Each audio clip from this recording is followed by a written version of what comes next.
Hey everyone, I'm Charles. I'm the young adult pastor at Eastside, and I'm really excited for those of you who are soon to be graduating and the chance to get to know you as a young adult at Eastside. I can imagine as the year is starting to come toward that spring season and summer is on the horizon, that every one of you are feeling the buzz of summer. I want to let you know that I'm right there with you. But being a student has got to be one of the toughest jobs for a teenager. I know you're working hard, trying your best, and I'm grateful that I get to chat with you today. I'm pumped to share some thoughts with you that are hopefully going to kickstart a conversation that goes beyond the message and our time together. Thinking back to my high school days, which was a while ago now, every day felt like an opportunity to show the world who I was, what I was about, and what mattered to me. And there were a lot of times that I took that big energy a little too far. Many times, often without giving it a second thought. Let's just say my impulsiveness wasn't always for the best. There was this one time I said terrible things to a teacher. There was another moment when I got real mad and punched my youth leader in the chest. Yes, my youth leader. Can you imagine somebody walking up to your small group leader and just bam, that was me.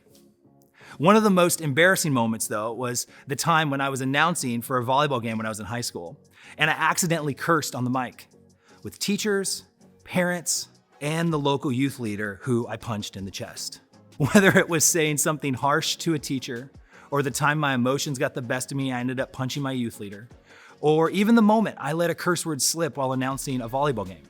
Looking back, I realized I was struggling, and I was learning the hard way about the power of both my words and my actions. So if you've ever found yourself on the other side of a brash word, an unnerving action, or even a simple mess up, I've been there, especially when I was in high school. Impulsively reacting in the moment, sometimes with words I later wished I could take back. And those moments weren't just about the mistakes, they were also about the aftermath. The apologies, the reflections, the realization that words once said can't be unsaid. Like when I had to face my youth leader every week after that. Not awkward at all. And I get it. It's not just about what we say out loud, is it? Sometimes we fall into this trap with our thumbs too, typing out text or snaps without really thinking. Maybe it's something too deep, maybe it's too harsh, or maybe it's something we don't truly mean. But in the heat of a moment, those words seem like the easiest ones to send. Have you ever found yourself regretting a message the moment you hit send? Sometimes it's like our digital selves have their own impulsiveness, mirroring those face-to-face things, but with the potentially wider audience that lives on forever online. The world we live in, where our thoughts, our rants, and our reactions can be broadcasted and shared and memed with just a few taps of our phones. I think it's actually kind of a double-edged sword. I think on one hand, it's amazing, but it's also kind of scary. We can share our lives, connect over the cool stuff and the hard stuff. But on the flip side, our unfiltered moments can spread way beyond our close circle, making life messier than we ever intended it to be. I wonder, have you ever been there? Where something is shared, something is said, or something is recorded. And then all of a sudden, you are on the other side of a scandal, a meme, or some other random thing that feels frustrating and wreaking havoc in your life, both online and in person. It's not secret that social media has made being a student way harder relationally, socially, and even physically, right? It's not uncommon to see or hear something on a story that's used against you and your best intent, or for someone to take a pic and share it with their crew to only later show up in places that you never imagined. Or to have a simple conversation, have it be overheard walking from practice, that makes that guy or that girl now want nothing to do with you. The reality is, being in school today is really, really hard because of the way people are, where they can knowingly and unknowingly spread gossip or lies, or simply just not be that kind. And as followers of Jesus, this is the reality that we are in the middle of. See, the challenge isn't just about avoiding being the subject of the next meme or scandal, let alone creating one. It's about aligning our life, our digital footsteps, and our heart with the kind of people that we're capable of becoming in Jesus. Knowing that, the hardship, the challenge, and the reality, what are we to do? Do we sit back and do nothing? Do we boldly call out the crimes online? Do we pray about it? Or is there something else? It actually reminds me of what Paul said way back in the first century. It's pretty wild how it still hits home. He shares these words with the people in a letter to the church in Colossae. And remember, this comes after he has just reminded them that in Jesus, there's a new way to live, This is to Jesus followers because they are dealing with the same issues then. Listen in. But now is the time to get rid of anger, get rid of rage, malicious behavior, slander, and dirty language. Don't lie to each other, for you have stripped off your old sinful nature and all of its wicked deeds. Put on your new nature and be renewed as you learn to know your Creator and become like Him. In this new life, it doesn't matter if you're a Jew or Gentile, circumcised, uncircumcised, barbaric, uncivilized, a slave or free. Christ is all that matters, and He lives in all of us. Let's read that one more time. But now is the time to get rid of anger, rage, malicious behavior, slander, and dirty language. Don't lie to each other, for you have stripped off your old sinful nature and all of its wicked deeds. Put on your new nature and be renewed as you learn to know your Creator and become like Him. In this new life, it doesn't matter if you're Jew or Gentile, circumcised or uncircumcised, barbaric, uncivilized, slave, or free. Christ is all that matters, and He lives in all of us. Did you catch the thing Paul said at the beginning? Did you notice how Paul opened this little section? Two big words, but now. Paul's urging wasn't just about avoiding negative behavior, it was a call to embrace a new way of living, grounded in kindness and truthfulness and compassion. The new one with sights on heaven, like we talked about last week. I love this because Paul is getting ready to lay out some important things for the people to engage with, and also for us in the 21st century as well. There is no time for procrastination. He's sharing 4 things with them. Now's the time to get rid. Now's the time to stop believing lies. Now's the time to put on new. And now is the time to let go of your past. And those 4 things are important for us to understand as we make adjustments to our life, as we embrace a life focused on Jesus, because we are new in Jesus. And for our time together, I want to focus on just 2 of them. First up, now is the time to get rid. Now is the time to get rid of anger, rage, malicious behavior, slander, and dirty language. It's like he's trying to emphasize, this is really important and cannot wait. There's no need to procrastinate on these things. These are where you should start.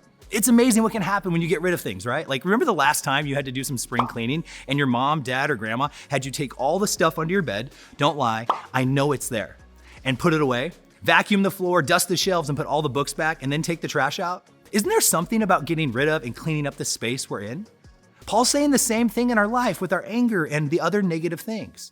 I wonder how many of us could benefit from simply starting now to get rid of some of those things by taking out the trash. Things like our anger and our rage, our slander and our dirty language.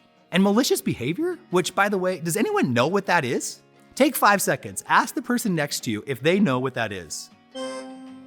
4, 3, 2, 1. Any guesses? Well, it's anything that's intended to do harm to someone. For example, not sure any of you have ever been on the other side of gossip, but there's 2 types. Malicious gossip and positive gossip. Check out an example of malicious versus positive gossip and let me know if you can spot the difference. 2 friends are talking. Hey, I caught up with Jordan, who couldn't wait to dish on Casey, dating someone new, barely a breath after breaking up with Taylor. Makes you think, rushing into something new, probably to get back at Taylor or cover up how they really felt. It's messy, and honestly, it looks desperate. Or, Jordan told me Casey has started seeing someone new. It hasn't been that long since Casey and Taylor, but it's great to see Casey moving forward and finding happiness. It must be a sign that they're in a good place now. It's always nice to see friends finding their way after a tough time. Did you catch the difference? Did you spot it? One is encouraging, uplifting, and is for the people being talked about. The other, well, it's the opposite. Paul's main reason for writing to the Colossians was to address and correct dangerous habits which threatened to undermine the community that were there. These habits promoted practices and beliefs that were inconsistent with the life and message of Jesus and the love of Jesus. He stressed that Christians, because they were united with Christ in His death and His resurrection, shared in His power and authority, that they were called to live lives marked by holiness and embracing virtues reflective of their life in Christ. That was different than the culture that they were in. Paul calls believers to a life distinct from the surrounding culture, marked by spiritual maturity and a commitment to godliness. In essence, to be counter-cultural people. He's talking to the folks saying, now that you're living this new life with Christ, it's time to shed the old habits, get rid of the anger, the shade throwing, the bad mouthing. Instead, embrace a new way of living. It's about honesty and kindness and being true to who you are in Jesus. He's pretty clear that there's no place for gossip or tearing each other down in this new life. And this is the best part. This call to action isn't just for those first century Christians. It's for us. It's for people now, for Jesus followers, and anyone wanting to be kind today. The question is then, where does this leave you as a student? As a student walking the halls of a high school, as a student juggling classes, as a student trying to do extracurriculars and make your parents happy, as a student maybe even navigating the social minefield of a clique and friend groups. How do you do it? Now's the time. Now is the time to put on your new nature and to be renewed as you learn to know your Creator and become like Him. Like the jacket I'm wearing, there's a reality that each day we need to choose which nature we're going to put on. Are we going to put on the old nature with gossip and malicious behavior, lies, or the new one with kindness and goodness, learning to be more like Jesus? You are new.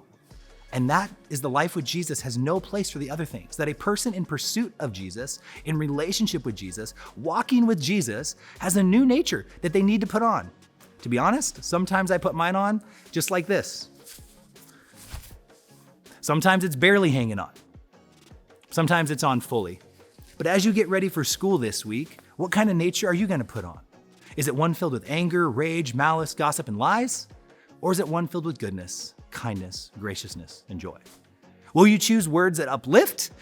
Or will you let your impulsiveness, like I did when I was in high school, dictate your digital dialogue and your actions? See, remember, each day offers a new chance to put on your new nature, to reflect more of Jesus in every text, in every tweet, in every word, in every time you meet with your small group leader. In our school community, our church community, our family, whether it's the classroom, the cafeteria, or a group chat, we have an amazing opportunity to shape a space where everyone can feel like they belong and are valued. But it starts with choosing to get rid of the bad and put on the new. So this week, let's challenge ourselves. Kick off each day with a quiet moment for setting the right vibe. Maybe a simple, hey God, guide me to be a positive and real person today. When gossip comes up, ask yourself, is it building up or tearing down? If it's not helpful, be the one to change the tune. Maybe you got an issue with someone, approach them directly. Or if that feels too daunting, reach out to someone like a small group leader or a coach or a parent or a teacher who can help you work through it. And if you're stressing about what others might be saying about you, take a moment, reflect on your own words and actions. See, walking with integrity makes all the difference. It's about embracing a way of life that reflects the best of who we are and who we are becoming in Jesus. It's about living a life that's countercultural to the way of our world. I want to leave you with one last thing. This week, before you speak up or send that message, take a moment to ask yourself, does this reflect who I am in Jesus? Is it true? Is it good? Is it helpful for building the person up? Or simply a way to express my own pain or my own desires in a way that's going to hurt them? So let's do this together. Let's be a community that's known for its getting rid of the anger, for its getting rid of the malicious and the slander, and putting on the new nature like Jesus.